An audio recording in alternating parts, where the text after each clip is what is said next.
Delimitation అంశంపై దేశవ్యాప్తంగా ఉత్తరాది దక్షిణాది రాష్ట్రాల మధ్య ఉద్రిక్త పరిస్థితులు నెలకొన్నాయి. దక్షిణ భారతదేశానికి అన్యాయం జరుగుతుందన్న ఆందోళన వ్యక్తమవుతుంది. సింపుల్గా చెప్పాలంటే ఒక్క ఉత్తరప్రదేశ్ రాష్ట్రంలోనే 143 సీట్ల సంఖ్య పెరుగుతుంటే దక్షిణాదిలో ఉన్న ఆంధ్రప్రదేశ్, తెలంగాణ, తమిళనాడు, కర్ణాటక, కేరళలో పెరిగే సీట్ల సంఖ్య 144. మీకు ఇంకా వివరంగా చెప్పాలంటే ఒక యూపీ, బీహార్లోనే ఈ రెండు రాష్ట్రాల్లోనే సీట్ల సంఖ్య పెరిగేది 222 అయితే ఈ మొత్తం సౌత్లో ఉన్న మొత్తం రాష్ట్రాల్లో పెరిగే సీట్ల సంఖ్య 192. అంటే అక్కడ రెండు రాష్ట్రాల్లోనే 222 పెరుగుతుంటే మొత్తం సౌత్లో పెరిగేది 192. అంటే పరిస్థితి ఇంత సీరియస్గా ఆందోళనకరంగా ఉంటే దక్షిణాది రాష్ట్రాలన్నీ గొంతెత్తి అరుస్తుంటే ఏపీలో ఉన్న అధికార ప్రతిపక్ష నేతలు ముఖ్యమంత్రి చంద్రబాబు నాయుడు కానీ, డిప్యూటీ సీఎం పవన్ కళ్యాణ్, అలాగే ప్రతిపక్ష నేత జగన్మోహన్ రెడ్డి మౌనంగా ఉంటున్నారు. స్పష్టంగా ఈ అంశంపై మాట్లాడటం లేదు. ఏపీలో కూటమి ప్రభుత్వం ఉంది కాబట్టి చంద్రబాబు, పవన్ కళ్యాణ్ సైలెంట్ అయిపోయారనుకుంటే జగన్ మౌనం వెనుక మతలబ్ గురించి మనం విశ్లేషించుకుందాం. ఒకటి, డీలిమిటేషన్ను ఒక అవకాశంగా మార్చుకోవాలని ప్రతిపక్ష నేత జగన్ చూస్తున్నారు.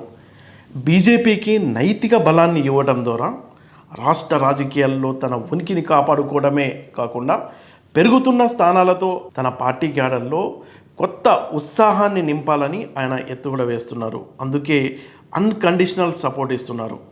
ఆంధ్రప్రదేశ్లోని ప్రధాన ప్రతిపక్షమైన వైఎస్ఆర్ కాంగ్రెస్ పార్టీ కేంద్రానికి బేషరతుగా జైకొడుతుంది. రెండవ అంశం ఏంటంటే ప్రాంతీయ ప్రయోజనాల కంటే పార్టీ సంస్థాగత బలోపేతానికే, అలాగే రాజకీయ అవకాశాల పెంపుకు వైసీపీ ప్రాధాన్యత ఇస్తున్నట్లు కనిపిస్తుంది. ఇక ఏపీలో అధికారం కోల్పోయిన తర్వాత జగన్మోహన్ రెడ్డికి కేంద్రంలోని బీజేపీ పెద్దల మద్దతు అనేది అత్యంత కీలకంగా మారింది. ఈ నేపథ్యంలో కేంద్రంతో ఘర్షణ పడడం కంటే స్నేహపూర్వకంగా ఉండడమే మేలని జగన్ భావిస్తున్నారు. డీలిమిటేషన్ వంటి కీలక బిల్లుకు మద్దతు ఇవ్వడం ద్వారా ప్రధాని మోదీ అలాగే అమిత్ షాల వద్ద తన విశ్వసనీయతను మరోసారి నిరూపించుకోవాలని ఆయన చూస్తున్నారు. నిజానికి ప్రతిపక్ష నేతకు ఒక మంచి అవకాశం. ఈ డీలిమిటేషన్ అంశాన్ని తీసుకొని చంద్రబాబును ఇరుకున పెట్టడానికి జగన్కు ఒక అద్భుతమైన అవకాశంగా చెప్పుకోవచ్చు. అయితే ఎన్డీఏలో భాగస్వామిగా ఉన్న చంద్రబాబు ఒకవేళ కేంద్రం దక్షిణాదికి అన్యాయం చేస్తుంటే దాన్ని గట్టిగా నిలదీయలేని స్థితిలో ఉంటారు. ఈ నేపథ్యంలో దక్షిణాది ఆత్మగౌరవం పేరుతో జగన్ ఉద్యమిస్తే చంద్రబాబు ఇరుకున పడాల్సి వచ్చేది. కానీ జగన్ ఆ రూట్ను ఎంచుకోలేదు. కారణం ఏంటంటే కేంద్రంతో స్నేహం కంటే బాబుపై పోరాటం చిన్నదని జగన్ భావిస్తున్నట్టు కనిపిస్తుంది. వైసీపీ ప్రాథమికంగా క్యాడర్ బేస్ పార్టీ. నియోజకవర్గాల సంఖ్య పెరిగితే గత ఎన్నికల్లో ఓడిపోయిన సీనియర్లకు, కొత్తగా వస్తున్న యువ నాయకులకు సీట్ల సర్దుబాటు చేయడం సులభమవుతుంది. అలాగే సామాజిక సమీకరణలను మార్చడానికి బీసీ, ఎస్సీ, ఎస్టీ వర్గాలకు మరిన్ని అవకాశాలు కల్పించడానికి పునర్విభజన తోడ్పడుతుందని జగన్ గట్టిగా నమ్ముతున్నారట. ఇక పవన్ కళ్యాణ్ గురించి మనం మాట్లాడుకుంటే గత ఎన్నికల్లో 21 అసెంబ్లీ స్థానాలు, 2 పార్లమెంట్ స్థానాల్లో జనసేన పోటీ చేసింది. అన్ని స్థానాల్లో గెలిచిన జనసేన పార్టీ ఈసారి అత్యధిక స్థానాల్లో పోటీ చేయడం వల్ల ఎక్కువ మందికి అవకాశాలు దక్కుతాయని భావిస్తుంది. అందుకే గతంలో పార్టీని వీడి వెళ్ళిన వారు కూడా తిరిగి జనసేనలోకి చేరేందుకు సిద్ధమవుతున్నారు. డీలిమిటేషన్తో దక్షిణాది రాష్ట్రాలకు ముప్పు అంటూ రాద్ధాంతం చేస్తున్నారని పవన్ కళ్యాణ్ స్పందించారు. నియోజకవర్గాల పునర్విభజనతో రాష్ట్రానికి ప్రాతినిధ్యం తగ్గదని తాను గట్టిగా నమ్ముతున్నానని పవన్ చెప్తున్నారు. ఆంధ్రప్రదేశ్ విషయానికి వస్తే ప్రస్తుతం రాష్ట్రంలో 25 లోక్సభ స్థానాలు ఉన్నాయి. ఒకవేళ నియోజకవర్గాల పునర్విభజన కేవలం 2011 జనాభా లెక్కల ప్రకారం ఆధారంగా జరిగితే దానికి 33 స్థానాలు లభించే అవకాశం ఉంటుంది. కానీ రాష్ట్రాల వాటాలను దామాషా పద్ధతిలో 50% మేర పెంచాలన్న భారత ప్రభుత్వ సూత్రం ప్రకారం ఇప్పుడు దానికి 37 స్థానాలు లభిస్తాయని పవన్ కళ్యాణ్ చెప్తున్నారు. ఇక సీఎం చంద్రబాబు నాయుడు గతంలో అంటే 2001, 2025 ప్రారంభంలో జనాభా ప్రాతిపదికన ఎంపీ సీట్ల పెంపును చంద్రబాబు గట్టిగా వ్యతిరేకించారు. కుటుంబ నియంత్రణ పాటించిన దక్షిణాది రాష్ట్రాలు జనగణన ఆధారంగా సీట్లు పెంచితే నష్టపోతాయని అప్పట్లో ఆయన వాదించారు. ఇప్పుడు ఆయన వైఖరిలో మార్పు స్పష్టంగా కనిపిస్తుంది. తాజా ప్రతిపాదనల ప్రకారం రాష్ట్రంలో అసెంబ్లీ, పార్లమెంటు స్థానాలు దాదాపు 50% వరకు పెరిగే అవకాశం ఉండడంతో ఇది రాజకీయంగా పెద్ద సంఖ్యలో నేతలకు అవకాశాలు కల్పించే అవకాశంగా చంద్రబాబు నాయుడు భావిస్తున్నారు. కేంద్రంతో సఖ్యత, రాష్ట్ర అవసరాలు, రాబోయే రోజుల్లో 50% పెరిగే సీట్లతో పార్టీ బలోపేతం కావడం వంటి అంశాలు ఈ మద్దతు వెనుక ఉన్న వ్యూహాత్మక కారణాలుగా కనిపిస్తున్నాయి. డీలిమిటేషన్ విషయంలో బాబు వైఖరి మార్పుపై కాంగ్రెస్, ఇతర విపక్షాలు తీవ్రంగా విమర్శలు చేస్తున్నాయి. దక్షిణాది రాష్ట్రాల ప్రయోజనాలను తాకట్టు పెడుతున్నారని కాంగ్రెస్ నేతలు ఆరోపిస్తున్నారు. నియోజకవర్గాల పునర్విభజనతో దక్షిణాది రాష్ట్రాలకు ఎలాంటి నష్టం జరగదని చంద్రబాబు నాయుడు చెప్తున్నారు. ఇప్పుడు నేనేమంటున్నా అంటే ఆంధ్రప్రదేశ్ దక్షిణాదిలో భాగం కాదా అయినప్పుడు మరి చంద్రబాబు నాయుడు కూడా రావాలి. మరొకప్పుడు మాట్లాడింది కదా చంద్రబాబు నాయుడు, దక్షిణాదికి తీరా నిర్ణయం జరుగుతుందని మాట్లాడు. వెంకయ్య నాయుడు కూడా మాట్లాడింది కదా. ఒకప్పుడు ఇదే పవన్ కళ్యాణ్ ఇట్లా ఊగిపోయి మాట్లాడింది కదా, దక్షిణాదికి అన్యాయం చేస్తుంటారు బీజేపీ అని. మరి ఇవాళ ఏమైంది? మీ నోర్లు ఎందుకు మూయబడ్డాయి? మీరు దక్షిణాది ద్రోవులుగా మిగలాలనుకుంటే మీరు బీజేపీ సపోర్ట్ చేయండి. జగన్మోహన్ రెడ్డి కూడా అంతే. జగన్మోహన్ రెడ్డి అయినా సరే, ఎవరైనా సరే, ఇవాళ బీజేపీ డీలిమిటేషన్లో దక్షిణాదికి అన్యాయం జరుగుతున్నప్పుడు ప్రశ్నించని ఎవరైనా సరే దక్షిణాదిలో వాళ్ళు ముఖ్యమంత్రులుగా ఉండే అర్హత లేదు, వాళ్ళు ఇక్కడ ఈ పరిపాలన చేసే అర్హత లేదు. కాబట్టి దక్షిణాదికి జరుగుతున్న అన్యాయాన్ని ప్రశ్నించని ఏ నాయకునైనా కూడా ఈ గడ్డ మీద హైదరాబాదు గడ్డ, ఈ గడ్డ capital city of south India, ఈ క్యాపిటల్ సిటీ ఆఫ్ సౌత్ ఇండియాలో ఖచ్చితంగా తిరుగుబాటు చేసి తీరుతాం. ఆత్మగౌరవాన్ని, దక్షిణాది ఆత్మగౌరవాన్ని కాపాడడానికి ఈ దేశ రెండవ రాజధానికి హైదరాబాద్ని చేయండి. అట్లాగే సుప్రీంకోర్టు బెంచ్ని ఇక్కడ ఇవ్వండి. అలాగే దక్షిణాదికి సంబంధించిన మీరు మాకు ఉప ప్రధానమంత్రి పదవి పోస్ట్ చేయండి. ఈ దక్షిణాదిలో మాకు డెవలప్మెంట్కు ప్రత్యేకంగా సౌత్ ఇండియా డెవలప్మెంట్ కౌన్సిల్ను పునరుద్ధరించండి. దానికి ఒక ఉప ప్రధానమంత్రి స్థాయి పోస్టు అవకాశం ఇవ్వండి, బడ్జెట్ కేటాయించండి. అంతే తప్ప మమ్మల్ని బానిసలుగా చూస్తూ ఉండండి, అట్లనే మేము బండి సంజయ్ లాగా బానిసలుగా ఉండండి అంటే ఉండే ప్రశ్నే లేదు.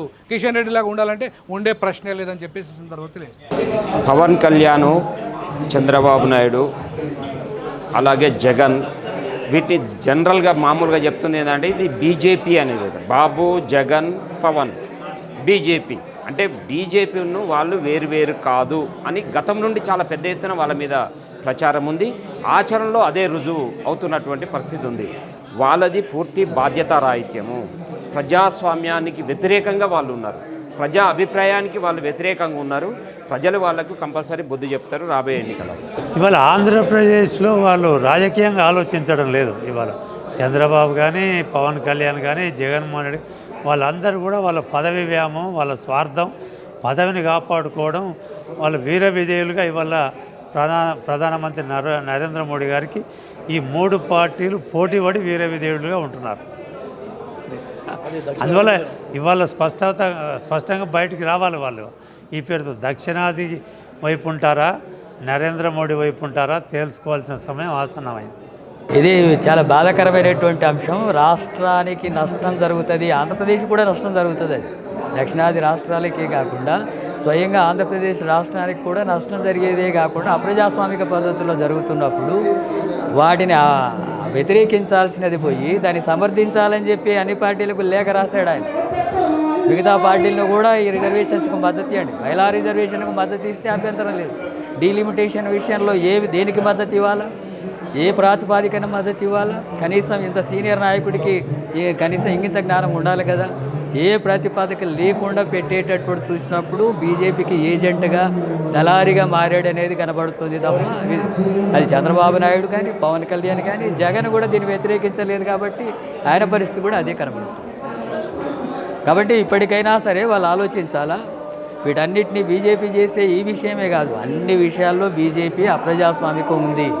ఈ దేశంలో ఒకే మతం ఉండాలంటది అది హిందూ మతం, ఒకే భాష ఉండాలంటది హిందీ భాష, ఒకే చట్టం ఉండాలంటది అది మనోధర్మ శాసనాలు అంటుంది, లౌకిక భావాలు వద్దంటుంది, ప్రజాస్వామిక హక్కులు వద్దంటుంది, సోషలిస్టు భావాలు వద్దంటుంది. హిందుత్వ ఎజెండాలో భాగంగా మతోన్మాద రాజకీయాలతో పాటు కార్పొరేట్ సంస్థలకు దోపిడీ చేసి ఆదాని అంబానీలను పెంచి పోషించే విధానాలు తప్ప ప్రజలకు సంబంధించిన అంశాలు లేవు, ప్రజాస్వామిక హక్కులు లేవు. వీటిని వ్యతిరేకించాల్సిన అవసరం ఉంది ప్రజలకు. వాస్తవానికి భారతీయ జనతా పార్టీతో చంద్రబాబు నాయుడు కానీ ఇతర ప్రతిపక్ష పార్టీలు కానీ మీరు ఇంకా ఒకసారి వెనక్కి చూస్తే ఇవాళ వాళ్ళు డైరెక్టు అక్కడ కేంద్ర ప్రభుత్వాన్ని సమర్థించడమే కాదు, దీనికంటే ముందుగా వచ్చినటువంటి జిఎస్టీ బిల్లును సమర్థించారు, అట్లాగే డిమానిటేషన్ బిల్లును సమర్థించారు. ఇప్పుడు సరాసరి కేంద్ర ప్రభుత్వాన్ని మేమే నడుపుతున్నాం అనేటువంటి స్థాయికి చంద్రబాబు నాయుడు వెళ్ళాడు. ఇంకా చెప్పాలంటే ఒక్క మాటలు చెప్పాలంటే ఆంధ్రప్రదేశ్లో పాలక ప్రతిపక్షాలన్నీ కూడా బీజేపీ కనుసన్నల్లోనే నడుస్తున్నాయి. అందుకని చంద్రబాబు నాయుడుని, పవన్ కళ్యాణ్ని, జగన్మోహన్ రెడ్డిని నమ్ముకుంటే ఈ సౌత్ ఇండియాకి న్యాయం జరగదు, ఆంధ్రప్రదేశ్ ప్రజలకు అంత మాత్రం న్యాయం జరగదనేటువంటిది కూడా ఇవాళ మనకు అర్థమవుతా ఉన్నది. అంటే వాళ్ళు already part of the India ఉంది కదా, వాళ్ళు ఇండియా నుంచి బయటికి వస్తే వాళ్ళకి ఆ దిమాగ్ ఉంటే, ఆ అక్కలు ఉంటే, దేశం అంటే ఆ ప్రేమ ఉంటే, ఆ సంవిధానం అంటే ఆ మక్కువ ఉంటే అప్పుడు వాళ్ళు ఇండియా నుంచి బయటికి వచ్చి వాళ్ళు చెప్తారు. వాళ్ళు నిజంగానే భారతీయులు ఉంటే, నిజంగానే సంవిధానం నమ్మకం ఉంటే, నిజంగానే ప్రజలంటే ప్రేమ ఉంటే, భారతదేశం ఏకమై మంచిగా ఉండాలి, ప్రతి నూక్ అండ్ కార్నర్ అక్కడున్న అరుణాచల్ ప్రదేశ్ దగ్గర నుంచి గుజరాత్ నుంచి కాశ్మీర్ నుంచి కన్యాకుమారి దాకా ప్రతి ఒక్కరు రిప్రజెంట్ అవ్వాలని అని వాళ్ళకు ఉంటే వాళ్ళు ఇండియా లోపల నుంచి అపోజ్ చేయొచ్చు. వాళ్ళకి నేనే పిలిపిస్తున్నాను, మీరు దేశం కోసం మీరు నిలబడండి, మీరు ఎన్డీఏ కోసం కాదు. మీరు ప్రభుత్వంలో ఎన్డీఏతో పాటు ఉన్నారు, కానీ ఈసారి ఇప్పుడు మీకు టెస్ట్ వచ్చింది, మీకే నష్టం వస్తుంది, మీ ప్రజలకి నష్టం వస్తుంది. కాబట్టి మీరు లేచి నిలబడాల్సిందే. మీరు ఇంకొక ఇంపార్టెంట్ ఏంటి తెలుసా, యూకే లాంటి దేశంలో కూడా ప్రతి బిల్ అంటే అక్కడ రూల్, ప్రతి బిల్ కమిటీకి వెళ్తుంది, ప్రతి బిల్. ఇప్పుడు ఇక్కడ ఏం చేయాలంటే వీళ్ళు ఈ డీలిమిటేషన్ బిల్ అది కంపల్సరీగా ఇది కమిటీకి వెళ్ళాలా, ఏ మాత్రం ఇది పాస్ అవ్వడానికి వీల్లేదు. మీ డీలిమిటేషన్ కమిటీ జీరో వాల్యూ అది. మీరు ఈ బిల్ని కమిటీకి పెట్టాల్సిందే, కమిటీలో ప్రతిపక్షం ఉండాల్సిందే ప్రపోర్షనేట్గా. దాని తర్వాత పారదర్శకంగా ట్రాన్స్పరెన్సీ డిస్కషన్ జరగాల్సిందే. అక్కడ డొమైన్ ఎక్స్పర్టైజ్ అంటే మీరు చాలా ఎక్స్పర్ట్స్ ఉన్నారు మన మొత్తం దేశంలో, అట్లాంటి ఎక్స్పర్టైజ్ని కూడా పెట్టాలి. 73rd 74th 5 years తీసుకున్నారు చేయడానికి. దాని రిజల్ట్ ఏమైంది? ఈరోజు దేశంలో ఏదైతే గ్రామ పంచాయత్స్లో కానివ్వండి, తర్వాత మున్సిపాలిటీస్లో ఏమైంది, దాని మూలానే కదా రిజర్వేషన్ అప్పుడే వచ్చింది కదా, ఉమెన్ రిజర్వేషన్. సో వాళ్ళు నేడు 15 లక్షలు ఉన్నారు. వాళ్ళు నేడు ఇట్లా ఎలక్ట్ అయిన వాళ్ళలో ఈ పంచాయతీ మున్సిపాలిటీస్లో 40% ఉన్నారు. సో 33% ఎక్కడ, ఆల్రెడీ మేము ఇచ్చిన దానికి 40% అంటే ఇప్పుడు వీళ్ళు దేనికి ర్యాలీలు, దేనికి సంతోషాలు, ఏం స్టేట్మెంట్స్ వీళ్ళవి. సో డెఫినెట్గా స్టాండింగ్ కమిటీ వెళ్తే అప్పుడు వీళ్ళు సంవిధానంలో నమ్ముతున్నట్టు. లేకపోతే వీళ్ళు ఎప్పుడో చెప్తున్నారు సంవిధానాన్ని మేము మారుస్తాము అనేసి. ఇదిగో ఆ ప్రయత్నంలో ఇదొకటి. ఏపీకి సంబంధించిన 3 కీలక నేతలు, ముఖ్యమంత్రి చంద్రబాబు నాయుడు, డిప్యూటీ సీఎం పవన్ కళ్యాణ్, ప్రతిపక్ష నేత జగన్మోహన్ రెడ్డి కేవలం తమ స్వప్రయోజనాల కోసమే రాష్ట్ర ప్రయోజనాలని తాకట్టు పెడుతున్నారంటూ కాంగ్రెస్ పార్టీ ఆరోపిస్తుంది. అంటే డీలిమిటేషన్ అంటే కేవలం సీట్ల లెక్క కాదు, రాష్ట్ర ప్రయోజనాలు అందులో దాగున్నాయి. ఇలాంటి కీలక సమయంలో కీలకమైన 3 నేతలు కూడా మౌనంగా ఉండడంపై రాష్ట్ర ప్రజలు ఆసక్తిగా గమనిస్తున్నారు.